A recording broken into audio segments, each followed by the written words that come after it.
United States Senator Robert Menedez has said America will review its relationship with Nigeria over the continued detention and rearrest of Sahara Reporters publisher Omoyele Sowore. Listen and watch the complete video. New Jersey is watching, the United States is watching, and the world is watching. I fear that the blatant harassment of Mr. Sowore and activists and journalists whose only crime appears to be exercising his right to free expression is becoming symptomatic of increasingly closing political and civic space in Nigeria.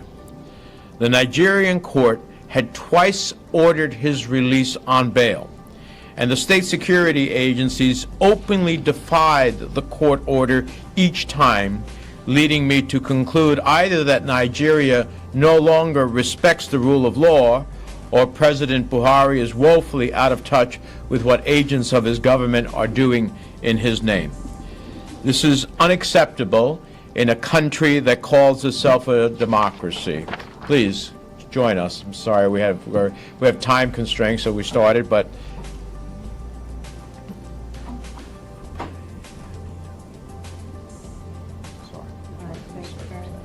this is Mrs. Omoyele Sowore. The court had twice ordered his release on bail, and the state security openly defied the court order each time, leading me to conclude that Nigeria is no longer respecting the rule of law, or President Buhari is woefully out of touch with what agents of his government are doing in his name. This is unacceptable in a country that calls itself a democracy. Freedom of the press is a fundamental pillar of democracy and an indispensable check on government overreach. Journalists who risk their lives to expose the truth should be celebrated, not incarcerated. Over 200 years ago, our founding fathers had the foresight to recognize the importance of a free press to a fledgling democracy, enshrining it in our First Amendment. Today, that importance cannot be overstated. It is unacceptable to treat the husband and father of a U.S. citizen with such blatant cruelty. So we stand here with a family who is devastated by the uncertainty that these actions have caused. Today, my office contacted our ambassador in Nigeria in an effort to obtain answers about what actions the United States is taking on the Sowore family's behalf. In the next several days, I'll continue to engage with the State Department in Washington to ascertain the impact that the rearrest of Mr. Sowore and the detention of other activists and journalists will have on our relationship with Nigeria. My hope is that the bilateral relationship we have in Nigeria will be reassessed in light of these events. Mr. Sowore needs to be free, and he needs to be free now. The rule of law must be observed, and that means he should be liberated. With that, I invite Mrs. Sowore to say a few words. Thank you.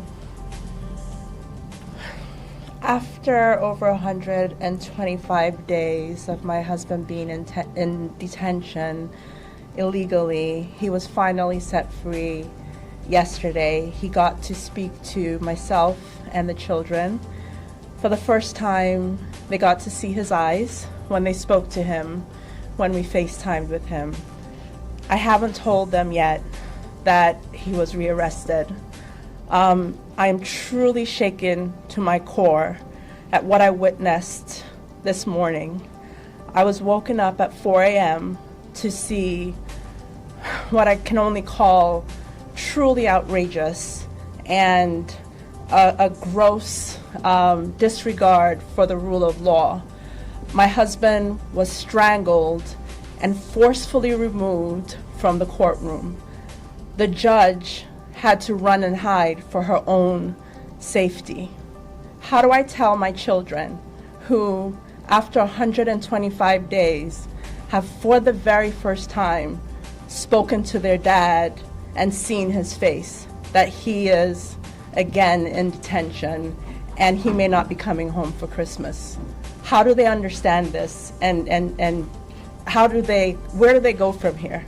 How do they understand this? My 10-year-old has on his Christmas list, one of the things he wants is for his dad to be home for Christmas. Christmas is only a few days away. What do I tell him when I leave here and get home?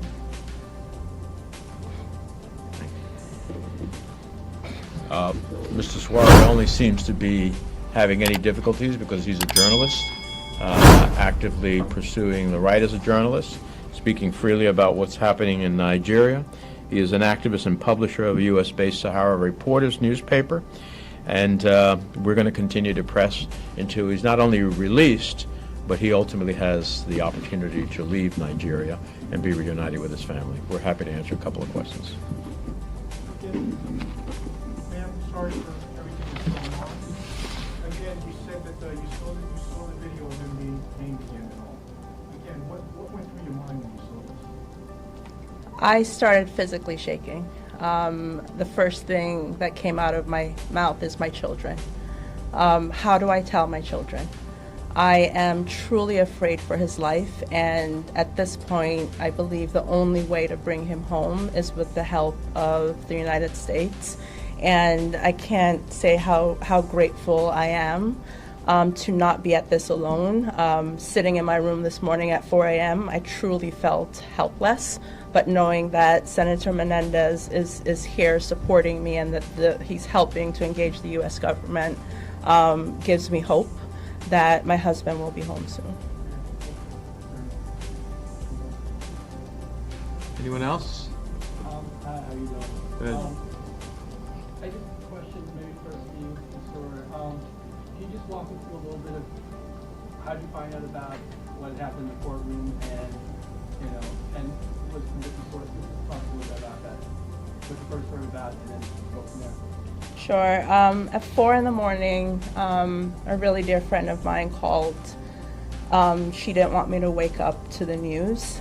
And like I said, when she told me about what happened, I started physically shaking and thinking about my children. I was briefed by my husband's cousin, who was present in the courtroom, as well as some of his friends, as to what was happening.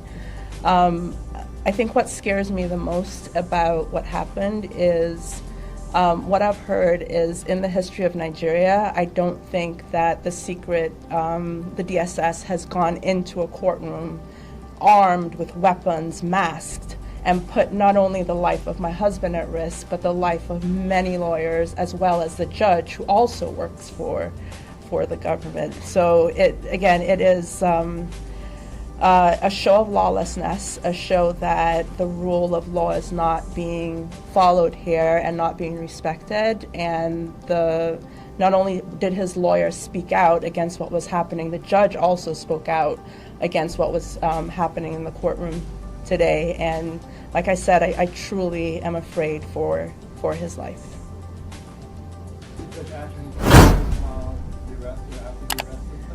At the very beginning, the judge did comment on what was happening and spoke about this is not the place or time. And again, she gave them 24 hours to the point that Senator Menendez made a second ago. They have detained him for over 125 days on 2 separate occasions, once on September 24th and then on October 4th. Judges have ordered his release, and the Nigerian government has ignored those and has been in clear violation of the orders for him to be released. So after giving them 24 hours, they let him out for 12 hours and then rearrest him when the court was adjourned to February. That's scary. That's really scary that they would do that with guns and masks and choke him and physically hurt him right there with cameras going and people watching in front of a judge. It just, again, shakes me to my core.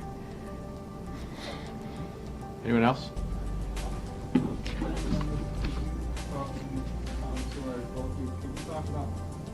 you find out what charges they slapped on him? New ones? Are they still haven't said anything? Well, my understanding is not a question of new charges, a question that the state security came in and intervened in a judicial process which had liberated him and physically, through a chokehold, dragged him off. This is in violation not only of the rule of law and of the dictates of the court, it's in violation of the basic elements of human rights that we seek to observe globally, that are part of the Universal Declaration of Human Rights that Nigeria, I believe, is a signatory to. And so the government has to intercede here and get control of its security forces. It has to ultimately make sure that the dictates of the courts are observed. And if not, then there is lawlessness. So this is on, from my perspective, it's on the government of Nigeria and its president to make sure that, in fact, the law is observed. He was released by court orders. He should be released. He should be out of harm's way.